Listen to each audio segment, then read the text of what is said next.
ሩህ ጉሩር ላይ በደረሰች ጊዜ ነፍስ ውጪ ነፍስ ግቢ መከራ ላይ በገባች ጊዜ ወቂለ መን ራቅ የዚያን ሰዓት ማን ዋዳኝ እስኪ ስፔሻሊስት ጥሩ የተሻለ ዶክተር ምረጡ የትኛው ክሊኒክ ይሻላል የት ይዘነው እንሂድ እከሌን ጥሩት እየተባለ ማን ዋዳኙ በሚባል ጊዜ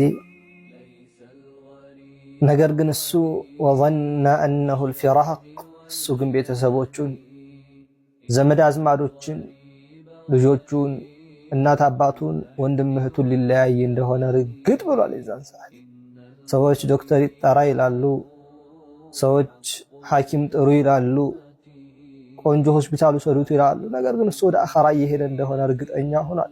የተያዘው አካል በበሽታ የተጠፈረው አካል እርግጠኛ ሆኗል። አላህ ተባረከ ወተዓላ ገጣሚው ምን አለ እዚህ ቦታ ላይ ወለም አረ الطب هذا اليوم ينفعني ዛሬ ቀን እንደሌላው ቀን አይደለም አያያዙ ብርቱ ነውና ሕክምና ይጠቅመኛል ብዬ አላስብም። واشتد نزعي وصار الموت يجذبها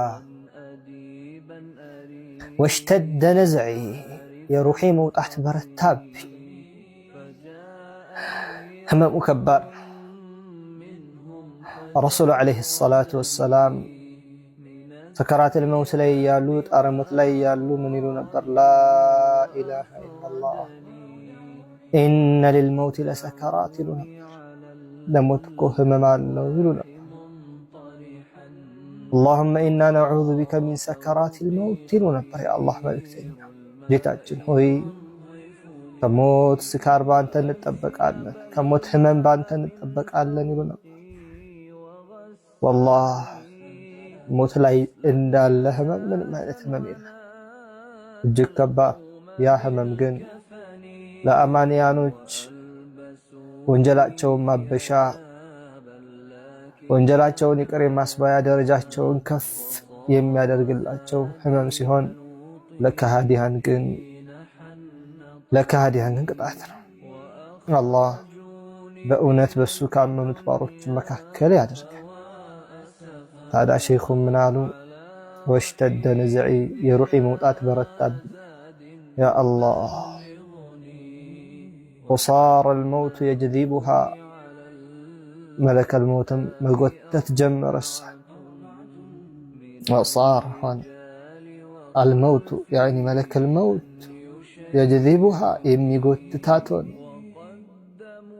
ያ አላህ የሚጎትታት ደግሞ ሚን ኩል ዒርቅን ከእያንዳንዱ ጅማት ከእያንዳንዱ የደም ስር ይሰማል ህመሙ። ሚን ኩል ዒርቅን ቢላ ሪፍቅን ወላ ሐወን ካለምንም መሳሳት ካለምንም ማዘን ካለምንም መራራት ወላ ሐወን ካለምንም ማቃለል ቀለል ላድርግለት እንኳን ሳይ ይወስደዋል ሩሂና። ያ አላህ በዚህ መልኩ የምንሄድ ሰዎች ለዚያ ቀን መልካም ስራ ልናስቀድም ይገባል። ጌታችንን ተባረከ ወተዓላ በተገቢው መልኩ ልንፈራው ይገባል። ቻልነው አቅማችን በፈቀደው በሙሉ ጌታችንን ለማስደሰት ልንሯሯጥ ይገባል። አላህ ከወደደላቸው ባሮቹ መካከል ያድርገን። ጀዛኩሙላሁ ኸይረን። ወሰላሙ ዐለይኩም ወረሕመቱላሂ ወበረካቱሁ።